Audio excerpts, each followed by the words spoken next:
दिल को छू लेने वाली कहानी। छोटी मन्नू ने गुल्लक से सब सिक्के निकाले और उनको बटोर कर जेब में रख लिया। घर से निकल पड़े। पास में ही केसमेंट की दुकान थी।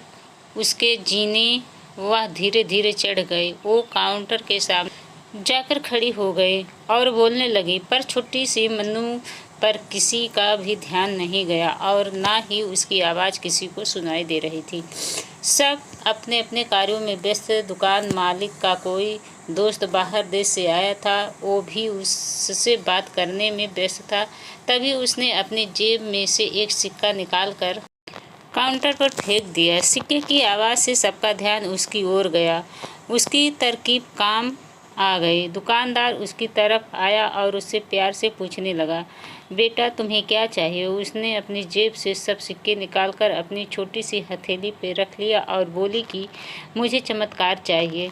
दुकानदार पहले तो समझ नहीं पाया, तो उसने फिर से पूछा। वो बच्ची फिर से बोली कि मुझे चमत्कार चाहिए। दुकानदार हैरान होकर बोला, बेटा यहाँ दवाई मिलती है, चमत्कार नहीं मिलता है। वो बच्ची बोली, अगर यहाँ दवाई मिलती है तो चमत्कार भी आपके यहाँ ही मिलना चाहिए। दुकानदार बोला, बेटा लेकिन आपसे यह किसने कह दिया कि यहाँ चमत्कार मिलता है?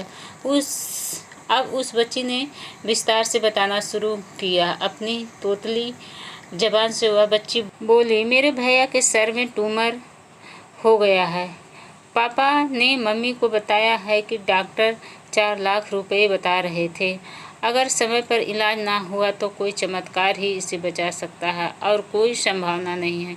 वो रोते हुए माँ से कह रहे थे, अपने पास कुछ बेचने को भी नहीं है, ना कोई ज़मीन जायदाद है, ना ही गहने हैं। सब इलाज में पहले ही खर्च हो गए हैं।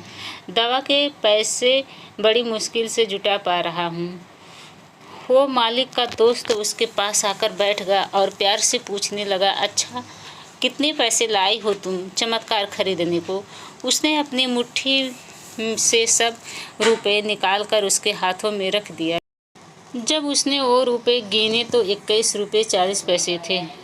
वो व्यक्ति हंसने लगा और मनु से बोला, समझो तुमने चमत्कार खरीद लिया, चलो मुझे अपने भाई के पास ले चलो। वो व्यक्ति जो उसे केमिस्ट का दोस्त था, अपनी छुट्टी बिताने भारत आया था और न्यूयॉर्क का एक प्रसिद्ध न्यूरो सर्जन था।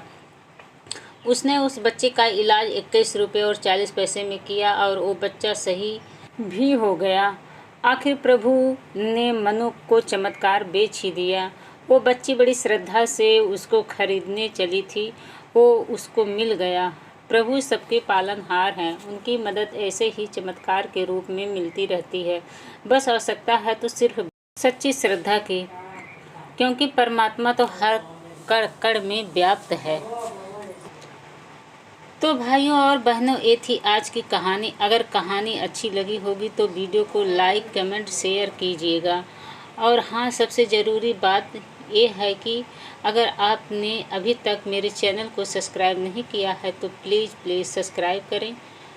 तो भाइयों और बहनों, मिलते हैं अगले वीडियो में और एक दिलचस्प कहानी के साथ। तब तक के लिए नमस्कार, धन्यवाद।